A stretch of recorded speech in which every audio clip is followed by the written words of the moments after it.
ഇന്ന ജെൻഡർ എന്നൊന്നും പറയുന്നില്ല, ഈക്വൽ ആയിട്ട് ഇങ്ങനെയാണ് ഇവിടെ.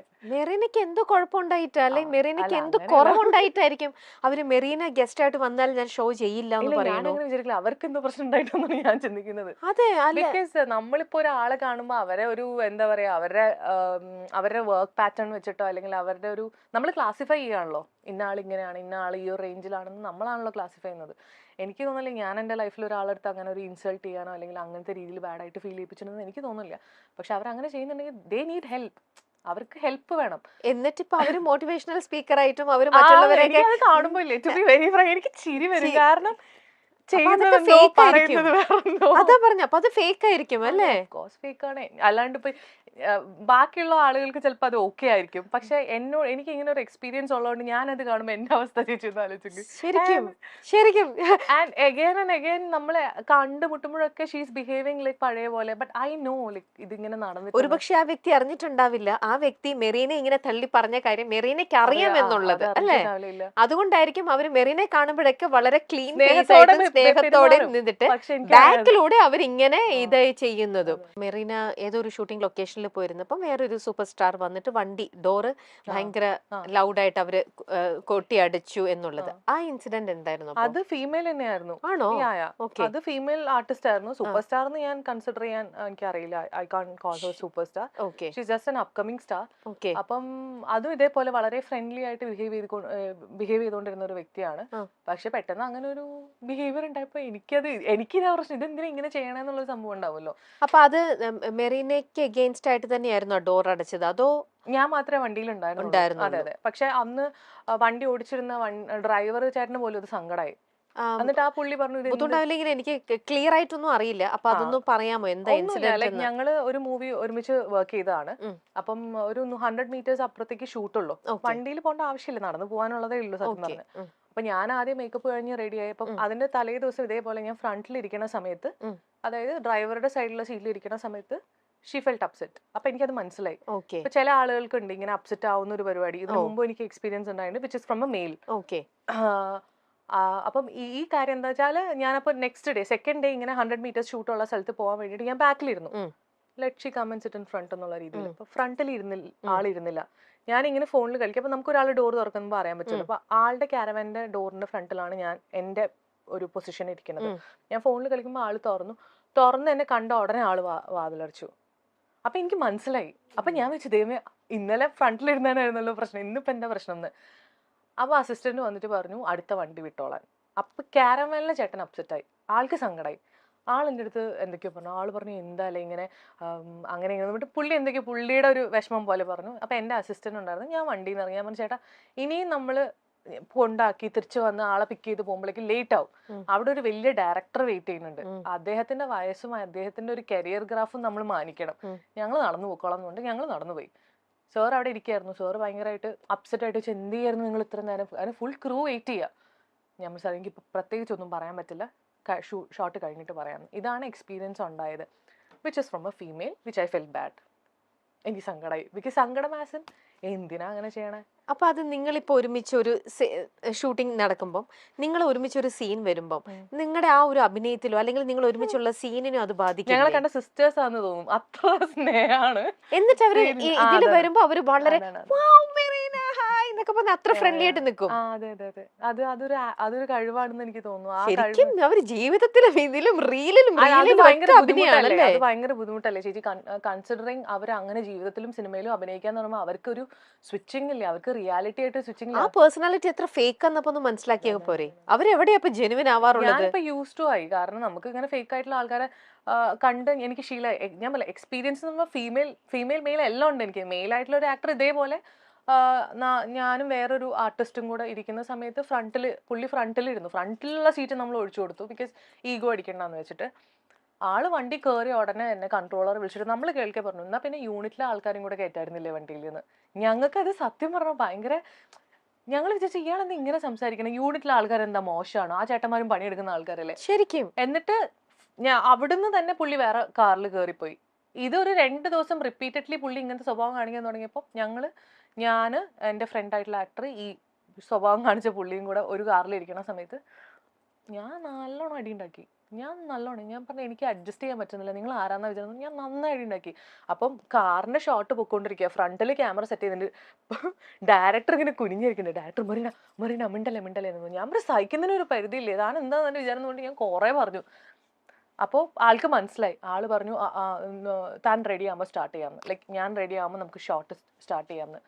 എനിക്കന്ന് ശരിക്കും ഇൻസൾട്ടഡ് ആയിട്ടേ I felt like I should react. ബാക്കിയുള്ളവർ പേടിച്ചിട്ട് പറയില്ലാന്നേ. പേടി എന്താന്ന് വെച്ചാൽ ഇപ്പൊ ഈ ഡയറക്ടർ പോയിട്ട് ആക്ടർ എടുത്ത് എന്തെങ്കിലും പറഞ്ഞാൽ ആക്ടർ പറയാം നാളെ മുതൽ ഞാൻ വരില്ല, അവളോട് സോറി പറയാൻ പറയാം, അല്ലെങ്കിൽ നാളെ മുതൽ ഞാൻ വരില്ല, നിങ്ങൾ എല്ലാവരും യൂണിറ്റുകാരെല്ലാവരും വന്നിട്ട് സോറി പറയാൻ പറഞ്ഞെങ്കിൽ ഇവര് വലഞ്ഞു. കാരണം പ്രൊഡ്യൂസർ പൈസ ഇത്രയും നഷ്ടാവും, ഡയറക്ടർക്കും ഈ കാല് പിടിച്ച് നടക്കണ്ടേ. അപ്പൊ എനിക്ക് പറയാനുള്ള ഞാൻ തന്നെ പറഞ്ഞു. ഒന്നല്ല, ഈ പറയുന്ന പോലെ ഒരുപാട് ഇൻസിഡൻസ് മെറീനയ്ക്കുണ്ട്. അപ്പൊ ഇങ്ങനെ ബാക്ക് ടു ബാക്ക് ഒരുപാട് എണ്ണം വന്നപ്പം ഈ ഇൻഡസ്ട്രിയെ ഇങ്ങനെയാണ് ഹെൽപ്പ് വിത്ത് ദിസ് എന്ന് പറഞ്ഞിട്ട് ഇതിൽ നിന്ന് വിട്ടു പോകാൻ അപ്പൊ മെറീനയ്ക്ക് എപ്പോഴെങ്കിലും തോന്നിയിട്ടില്ല? ഇല്ല, ഈ ഇൻഡസ്ട്രിക്ക് ഒരു കുഴപ്പമില്ല. ഇൻഡസ്ട്രിയിലെ ആളുകളുടെ പ്രശ്നങ്ങൾ മാത്രമേ ഉള്ളൂ. അതിനിപ്പോൾ ഒരു ക്ലെൻസിങ് ആണല്ലോ ഇപ്പൊ നടക്കുന്നത്. ഇപ്പൊ ആക്ച്വലി ഒരു ക്ലെൻസിങ് ആണ് നടക്കുന്നത്. ഇത് വരട്ടെ. ഇതിപ്പം ചെയ്യാത്ത ആൾക്കാരും ചെയ്ത ആൾക്കാരും ഉണ്ട്. ചെയ്യാത്ത ആൾക്കാരും ഇതിൽ എഫക്റ്റഡ് ആണ് എന്നുള്ളതാണ്. പക്ഷെ എന്നാലും ഇതിലൊരു ഒരു മൊത്തത്തിലൊരു എന്താ പറയാ അഴിച്ചുപണിയോ പൊളിച്ചുപണിയൊക്കെ നടക്കട്ടെ. അതിപ്പോ നമുക്ക് കിട്ടുന്ന പേയ്മെന്റിന്റെ കാര്യത്തിലാണെങ്കിലും നമുക്കുള്ള ഫെസിലിറ്റീസിന്റെ കാര്യത്തിലാണെങ്കിലും എല്ലാത്തിലും ഒരു ചേഞ്ച് വരണം അല്ലെ. ഈവൺ ഇപ്പൊ ആൾക്കാർ ആരെങ്കിലും കാസ്റ്റിംഗ് കൗച്ചിന്റെ കാര്യങ്ങൾ ചോദിക്കുന്നുണ്ടെങ്കിൽ ഇന്ന് ചോദിച്ചാൽ 4 വർഷം കഴിഞ്ഞ പണി വരും എന്നുള്ളൊരു പേടി ഉണ്ടെങ്കിൽ അവർ ഇന്നേ ചോദിക്കില്ല. അത് വരട്ടെ, ആ ചേഞ്ച് വരട്ടെ. അത് നല്ലതാണെന്ന് തന്നെയാണ് ഞാൻ വിശ്വസിക്കുന്നത്. പിന്നെ ഇങ്ങനെയുള്ള ഈ ഇൻസൾട്ടിങ് കാര്യങ്ങളൊക്കെ അതൊക്കെ എപ്പോ വേണമെങ്കിലും ആൾക്കാർക്ക് ചെയ്യാം. അത് പിന്നെ അവരുടെ പ്രശ്നം അല്ലെ. അവർക്ക് മേ ബി ഇൻസെക്യൂർ ആയതുകൊണ്ടായിരിക്കും. ഞാൻ എപ്പോഴും ഇങ്ങനെ ആലോചിക്കും ലൈക്ക് ഇപ്പൊ ആ ആക്ട്രസ് എന്തുകൊണ്ടായിരിക്കും അങ്ങനെ ചെയ്തിട്ടുണ്ടാവുക. May be because she's insecure. ആളുടെ വർക്കിൽ ഇൻസെക്യൂർ ആണ്. ആൾക്ക് ഇത്ര കപ്പാസിറ്റി ഉണ്ടാവുള്ളൂ. ആള് ചിലപ്പോ ബാക്കി എല്ലാവരോടും അങ്ങനെ ചെയ്യുന്നുണ്ടാവും, എന്റെ അടുത്ത് മാത്രമായിരിക്കില്ല.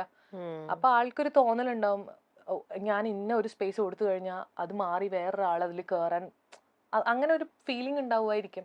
ഇമ്മച്ചുവേർഡ് ആയതുകൊണ്ടായിരിക്കും അങ്ങനെ തിങ്ക് ചെയ്യുന്നുണ്ടാവുക. ഇമ്മച്യൂരിറ്റി ഓഫ് കോഴ്സ് ഉണ്ടാവില്ലേ, അല്ലാതെ ഇങ്ങനെ കാണിക്കോ? അതാ ഞാൻ ചോദിക്കണേ. പ്രകടമായി കാണിക്കുമ്പോ എന്റെ അടുത്ത് നിന്ന് നെഗറ്റീവ് എനർജി അല്ലേ കിട്ടുന്നത്. തീർച്ചയായിട്ടും എന്നോട് ഇങ്ങനെ ചെയ്യുമ്പോൾ ഓഫ് കോഴ്സ് എനിക്ക് അയാളോട് ഭയങ്കര സ്നേഹമോ അല്ലെങ്കിൽ ആ ജീവിതകാലം മുഴുവൻ ഈ വ്യക്തി എന്റെ ലൈഫിൽ വേണമെന്ന് ഇങ്ങനെ ആഗ്രഹിക്കില്ലല്ലോ.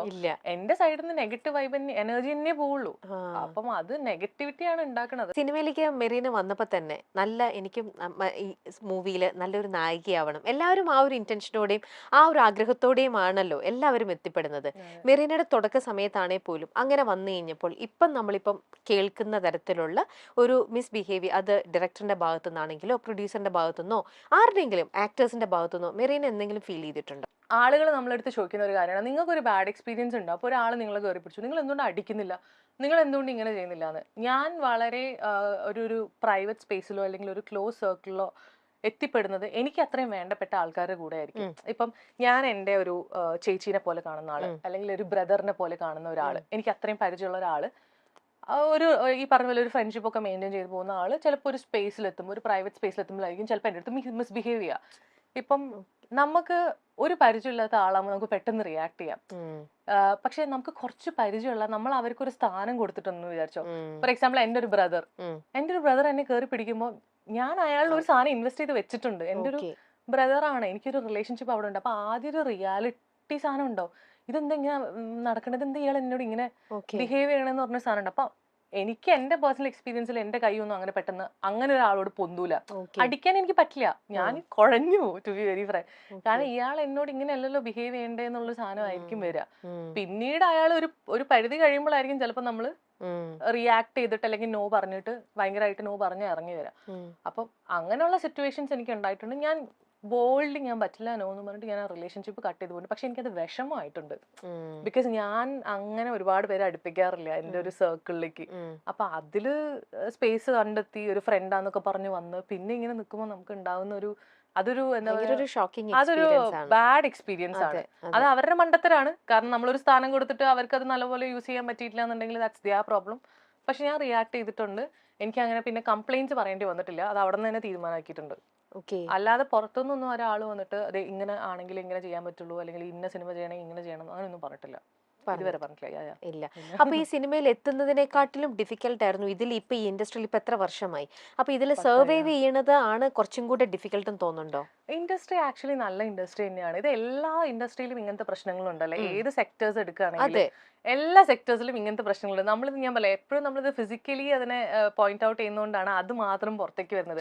അല്ലാതെ ഈ പാരവെപ്പും ബാക്കിൽ നിന്നിട്ട് പണി തരുന്നതും ഒക്കെ ഏതും ഐ.ടിയിൽ പോയാലും കാണാം, ഹോസ്പിറ്റലിൽ പോയാൽ എല്ലാ മേഖലയിലും ഉണ്ട് ഈ ഒരു പറയുന്ന കുത്തിത്തിരിപ്പും നമുക്ക് അടി കിട്ടുന്നത് പരിപാടിയും ഇതൊക്കെ എല്ലായിടത്തും ഉണ്ടാവും. ഇപ്പൊ നമ്മുടെ ഇവിടെ ചർച്ചയായിക്കൊണ്ടിരിക്കുന്നത് പിന്നെ ഈ ഇൻഡസ്ട്രിയിൽ ആകുമ്പോഴത്തേക്ക് അത് കുറച്ചും കൂടെ മസാല ചേർത്ത് കുറച്ചും കൂടെ ഫ്ലാഷി ആയിട്ട്. ഞാൻ ഈ ഇൻഡസ്ട്രിയിലും കൂടെ ആയതുകൊണ്ട് എനിക്ക് കുറച്ചുകൂടെ റിലേറ്റ് ചെയ്ത് പറയാൻ പറ്റും. Industry is very good. കാരണം നമുക്ക് നല്ല നല്ല വിസിബിലിറ്റി ആണ് ആൾക്കാരുടെ അടുത്ത്. നമ്മളൊരു പരസ്യം ചെയ്താലോ ഒരു സിനിമയിൽ ഒരു റോള് ചെയ്ത് അത് ഹിറ്റായി കഴിഞ്ഞാലോ ആളുകൾ കൂടുതൽ അറിയും, പൈസ നന്നായിട്ട് വരും. ഇനോഗ്രേഷൻസ് ആണെങ്കിലും അങ്ങനത്തെ കാര്യങ്ങളിലൊക്കെ പൈസ വരും. പക്ഷെ ഇതിന്റെ ഇടയിലുള്ള ഈ തൊഴിൽ നിഷേധം എന്ന് പറഞ്ഞ കാര്യവും അതാണ് മെയിൻ പ്രശ്നം. അതായത് ജോലി തരണമെങ്കിൽ ഇങ്ങനെ ചെയ്യണം എന്ന് പറയണതും ഇത് കാരണം ജോലി ഇല്ല എന്നൊക്കെ പറഞ്ഞ് നമ്മൾ ഈ ആൾക്കാരുടെ പണി മുടക്കുന്നത് തന്നെയാണ് മെയിൻ കാര്യം എന്നാണ് എനിക്ക് തോന്നുന്നത്. അത് എല്ലാ ഇൻഡസ്ട്രിയിലും ഉണ്ടെന്ന് ഞാൻ വിശ്വസിക്കുന്ന ഒരാളാണ്. ആൻഡ് ഞാൻ പറയാം, ഇതൊരു ബ്യൂട്ടിഫുൾ ഇൻഡസ്ട്രിയാണ്. നമ്മളൊരു ആർട്ടല്ലേ ഉണ്ടാക്കുന്നത്. എന്ത് നമ്മൾ ചെയ്യണം, ഒരു സാധനം പെയിന്റ് ചെയ്താൽ നമ്മൾ വിറ്റ് ഒരാൾ ഇട്ട് കാണുമ്പോൾ നമുക്ക് അതിനൊരു സന്തോഷം ഉണ്ടാവില്ല. അതുപോലെയല്ലേ സിനിമയും. നമ്മളെല്ലാവരും ഗ്രൂപ്പായിട്ട് ചെയ്യുന്നതാണ്. പിന്നെ ഒരു 10-50 പേര് വരുന്ന ഒരു ക്രൂ ആകുമ്പോൾ 50 പേർക്കും 50 അഭിപ്രായങ്ങളായിരിക്കും. അപ്പൊ അതെല്ലാം കൂടെ ഇങ്ങനെ കൂട്ടിച്ചേർത്ത് മുന്നോട്ട് കൊണ്ടുപോകാന്ന് പറയുന്നതും ഒരു ടാസ്ക് തന്നെയാണ്. ഓക്കെ. അപ്പൊ ഇപ്പൊ നമ്മുടെ ഈ ഒരു ഓരോ ഓഫർ വരിക, ഓരോ ചാൻസ് വരിക, ഓരോ മൂവിയിലേക്ക് വിളിക്കുമ്പോഴും ഇപ്പം അങ്ങനത്തെ ഒരു എക്സ്പീരിയൻസ് ഉണ്ടായിട്ടില്ല എന്ന് പറഞ്ഞു, ഡയറക്ടേഴ്സിന്റെ ഭാഗത്തു നിന്നാണെങ്കിലും ആക്ടേഴ്സിന്റെ ഭാഗത്തു നിന്നാണെങ്കിലും. പക്ഷേ ഇപ്പൊ ഈ നേരത്തെ പറഞ്ഞിരുന്നല്ലോ, ഫ്രണ്ടായിട്ട് കണ്ടു, പിന്നെ അവർ മിസ്ബിഹേവ്. അപ്പൊ ആ പറയുന്ന ആളും ഈ പറയുന്ന മേഖലയിലുള്ള ആളാണെങ്കിൽ പിന്നെ അവരുടെ കൂടെ വർക്ക് ചെയ്യുന്ന ആ ഒരു ഇതും അതെങ്ങനെയായിരിക്കും? പിന്നെ ഇല്ല, എനിക്ക് പിന്നെ അങ്ങനെ വർക്ക് ചെയ്യേണ്ടി വന്നിട്ടില്ല അവരുടെ കൂടെ. പക്ഷെ ഇൻ കേസ് അങ്ങനെ വർക്ക് ചെയ്യുകയാണെന്നുണ്ടെങ്കിൽ നമ്മൾ ഇരുന്ന് സംസാരിച്ചത് അതിനൊരു ക്ലാരിറ്റി ഉണ്ടാവും. പിന്നെ ഞാൻ എന്റെ സൈഡിൽ നിന്ന് ഞാനൊരു നോ പറഞ്ഞാൽ അവർക്ക് റൈറ്റ്സ് നോ. അപ്പം ഇപ്പൊ ഞാനിപ്പോ ഒരു വലിയ പടം ചെയ്യാം, അതിൽ ഈ പേഴ്സൺ അതിന്റെ ക്രൂവിന്റെ ഒരു പാർട്ടാണെന്നുണ്ടെങ്കിൽ നമ്മൾ ഈ പറഞ്ഞ പോലെ നമുക്ക് എന്താ പറയുന്നത്, കരിയർ വൈസ് ഉള്ള സംസാരങ്ങൾ ഉണ്ടാവില്ലേ. അത് ഇപ്പം അടുത്ത ഷോട്ട് ഇങ്ങനെ, അല്ലെങ്കിൽ ഈ സീൻ നമ്മൾ ഇങ്ങനെ ചെയ്യാൻ പോകുന്നു, അതുണ്ടാവും. അതർ ദാൻ ദാറ്റ് ഒരു ഫ്രണ്ട്ഷിപ്പ് എന്നുള്ള കാര്യം നിങ്ങൾ എന്റെ അടുത്ത് എക്സ്പെക്ട് ചെയ്യരുത്. അത്രേ ഉള്ളൂ. ഓക്കെ. പിന്നെയും അവരുമായിട്ട് വർക്ക് ചെയ്യേണ്ടി വന്നിട്ടുണ്ട്. പക്ഷെ അതിനെ മെറീനയായിട്ട് വളരെ എന്താ പറയാ, വളരെ മെച്ചുവേർഡ് ആയിട്ട് അതിനെ ഹാൻഡിൽ ചെയ്ത് പ്രൊഫഷണൽ വേയിലൂടെ മാത്രം അതിനെ കൊണ്ടുപോയി. അതിപ്പോ ഞാൻ പറഞ്ഞ നേരത്തെ പറഞ്ഞ ഫീമെയിൽ എന്ന് പറഞ്ഞ വ്യക്തിയും ഞങ്ങൾ ഒരുമിച്ച് പിന്നെയും ഒരുപാട് സീനുകൾ ഒരുമിച്ച് അഭിനയിച്ചിട്ടുണ്ട്. ആൻഡ് ഐ നോ ലൈക്ക് ഇങ്ങനെയാണ് എന്നുള്ളത്. പക്ഷെ അത് ഈ വർക്ക് ചെയ്യുന്നതിനെ നമ്മൾ ഒരു രീതിയിൽ അത് ബാധിക്കേണ്ട ആവശ്യമില്ല. വർക്ക് ഇസ് വർക്ക് അല്ല. വേറെ ഏതെങ്കിലും ഇപ്പൊ മെറീനയ്ക്കുള്ള ഇൻസിഡന്റ് മെറീന അവിടെ നോ പറയുന്നുണ്ട്, അതിനുള്ള ഒരു ബോൾഡ് ആയിട്ട് ആൻസർ ചെയ്യുന്നുണ്ടെന്ന് പറഞ്ഞു. മെറീനയുടെ കൂടെ തന്നെ സെറ്റിലുണ്ടായ മറ്റ് ഏതെങ്കിലും ആർട്ടിസ്റ്റുകൾ ഇതേപോലെ ഒരു ക്രൈസിസിലൂടെ ഫേസ് ചെയ്യുന്നു, അല്ലെങ്കിൽ ഒരു ജൂനിയർ ആർട്ടിസ്റ്റ് ആയിക്കോട്ടെ, അവർക്ക് അതിപ്പം ഇങ്ങനെയെന്നല്ല, അവർക്ക് ഫുഡ് കിട്ടുന്ന കാര്യത്തിലോ ഈ പറയുന്ന പോലെ പിക്കപ്പിന്റെ കാര്യത്തിലോ അങ്ങനെ ഏത് കാര്യത്തിലാണെങ്കിലും അവർക്ക് അവിടെ ഒരു പരിഗണന കിട്ടുന്നില്ല, അവർക്ക് അവിടെ വേണ്ട രീതിയിൽ ഒരു സെക്യൂരിറ്റി വരുന്നില്ല എന്ന് കണ്ടിട്ട് എപ്പോഴെങ്കിലും പ്രതികരിക്കേണ്ടതായിട്ട് വന്നിട്ടുണ്ടോ? ഇല്ല. ഇപ്പം ഫോർ എക്സാമ്പിൾ ഇപ്പം എനിക്കൊരു ക്യാരവാനോ അല്ലെങ്കിൽ ഒരു റൂമോ തന്നിട്ടുണ്ട്. അപ്പൊ ഏതെങ്കിലും ഒരു സപ്പോർട്ടിംഗ് ആർട്ടിസ്റ്റ് ഞാൻ പറയുള്ളൂ. ജൂനിയർ ആർട്ടിസ്റ്റ് എന്ന് പറയുന്നത് തന്നെ ആ ടേം തന്നെ ശരിയാണെന്ന് വിശ്വസിക്കുന്നില്ല. അപ്പോൾ സപ്പോർട്ടിംഗ് ആർട്ടിസ്റ്റ് ആയിട്ടുള്ള ആൾക്കാർക്ക് ഇപ്പോൾ ഡ്രസ് ചേഞ്ച് ചെയ്യണം, വാഷ്റൂം പോകണം, ചേച്ചിമാരൊക്കെ വന്നിട്ട് അങ്ങനെയൊക്കെ ആകുമ്പോൾ നമ്മളെ കൊണ്ട് പറ്റുന്ന രീതിയിൽ നമ്മൾ അത് സപ്പോർട്ട് ചെയ്യാറുണ്ട്. ഈവൻ സ്വാസിക പോലും, Swasika as A very good friend, Swasika ഒത്തിരി ഇങ്ങനെ ഹെൽപ്പ് ചെയ്യണേ ഞാൻ കണ്ടിട്ടുണ്ട്. ബിക്കോസ് നമുക്കറിയാം എങ്ങനെയാണെന്നുള്ളത്. നമ്മൾ ഈ ചെറിയ ചെറിയ രീതിയിൽ ഗ്രോ ചെയ്ത് വരുമ്പോൾ നമുക്ക് ഏകദേശം ആ എക്സ്പീരിയൻസസ് മനസ്സിലാവും. പിന്നെ ചില കാര്യങ്ങൾ എന്താണെന്ന് വെച്ചാൽ എല്ലാവരെയും ഈ പറഞ്ഞ പോലെ പ്രൊഡക്ഷന് എപ്പോഴും നമുക്ക് എല്ലാവരെയും ശ്രദ്ധിക്കാൻ പറ്റില്ല എന്നുള്ളൊരു കാര്യം അവരെപ്പോഴും പറയാറുണ്ട്.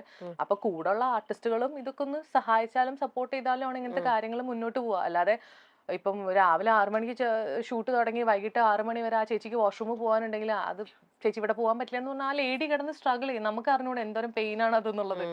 അപ്പം അത് എന്നെ കൊണ്ട് പറ്റുന്ന കാര്യങ്ങൾ ഞാൻ ചെയ്യാറുണ്ട്. പിന്നെ അങ്ങനെ ഈ പറഞ്ഞ പോലെ ആർട്ടിസ്റ്റുകൾ വന്നിട്ട് നമ്മുടെ അടുത്ത് കംപ്ലൈന്റ്സ് പറയാറൊന്നുമില്ല. കഴിഞ്ഞ ദിവസമാണ് മറീന മൈക്കിൾ ഒരു കാർ സ്വന്തമാക്കിയത്. കോഴിക്കോട് തിരുവണ്ണൂർ സ്വദേശിയായ മറീന മൈക്കിൾ കുരിശിങ്കൽ കോഴിക്കോട്ടെ ടാറ്റ മോട്ടോഴ്സ് ഡീലർഷിപ്പായ റോത്താന മോട്ടോഴ്സിൽ നിന്നാണ് തൂവെള്ള നിറമുള്ള ടാറ്റ നെക്സോൺ സ്വന്തമാക്കിയത്. ഏപ്രിൽ ടാറ്റ മോട്ടോഴ്സ് പുതുതായി അവതരിപ്പിച്ച XZ+ വേരിയന്റ് ആണ് എബി എന്ന സിനിമയിലൂടെ നായികയുമായി മാറിയ മറീന മൈക്കിൾ കുരിശിങ്കൽ സ്വന്തമാക്കിയത്. 120 HP പവറും 170 Nm ടോർക്കും നിർമ്മിക്കുന്ന 1.2 ലിറ്റർ ടർബോ പെട്രോൾ എഞ്ചിനിലും 110 HP പവറും 260 Nm ടോർക്കും നിർമ്മിക്കുന്ന 1.5 ലിറ്റർ ഡീസൽ എഞ്ചിനിലും ടാറ്റ നെക്സോൺ ലഭ്യമാണ്. വലിയ പേരുകൊണ്ടും മികച്ച അഭിനയം കൊണ്ടും മലയാളത്തിൽ ആരാധകരെ നേടിയെടുത്ത താരമാണ് മറീന മൈക്കിൾ. ചുരുണ്ട മുടിയും ക്യൂട്ട് ചിരിയുമായി അഭിനയത്തിലും മോഡലിംഗിലും തിളങ്ങുന്ന മറീന മൈക്കിൾ ഇപ്പോൾ ഇൻസ്റ്റഗ്രാമിൽ സജീവം തന്നെയാണ്. അഭിനയത്തിലും മോഡലിംഗിലുമായി മലയാളികളുടെ പ്രിയങ്കരിയാണ് മരീന. സ്റ്റൈലൻ ചിത്രങ്ങളുമായി വന്ന ആരാധകരുടെ മനം കവർന്ന നടിയുടെ പുതിയ ചിത്രങ്ങളും പതിവ് തെറ്റിച്ചിട്ടില്ല. മലയാളത്തിന് പുറമെ തമിഴിലും നടി അഭിനയിച്ചിട്ടുണ്ട്. പക്ഷേ താരത്തിന് ആരാധകർ കൂടുതലും കേരളത്തിലാണ്. പൂർണ്ണമായും ഒരു മോളിവുഡ് താരമാണ് മറീന മൈക്കൽ. ചെറുതും വലുതുമായി അനവധി സിനിമകൾ നടി മലയാളത്തിൽ ചെയ്തിട്ടുണ്ട്. വേഷങ്ങളുടെ വലിപ്പച്ചെറുപ്പം താരത്തെ ഒരു രീതിയിലും ബാധിക്കാറില്ല. ചെറിയ വേഷങ്ങൾ അനവധി ചെയ്തു വന്ന താരം മലയാളികളുടെ മനസ്സിൽ കയറുന്നത് ഹാപ്പി വെഡിങ് എന്ന സിനിമയിലൂടെയാണ്. ചിത്രത്തിലെ സോഫിയ നടിയുടെ മികച്ച വേഷമായിരുന്നു. വെറും കൊമേഴ്സ്യൽ വേഷങ്ങളും അഭിനയ പ്രാധാന്യവുമുള്ള വേഷങ്ങളും നടി ചെയ്യാറുണ്ട്. സിനിമയോടൊപ്പം ഷോർട്ട് ഫിലിമുകളിലും നടി സജീവമാണ്. മോഡലിംഗ് ചെയ്യുന്ന നടിയുടെ ചിത്രങ്ങളും വീഡിയോകളും വളരെ പെട്ടെന്നാണ് ഹിറ്റാകുന്നത്. കഴിഞ്ഞ വർഷം നടി മലയാളത്തിൽ നിരവധി ചിത്രങ്ങളും ചെയ്തിട്ടുണ്ട്.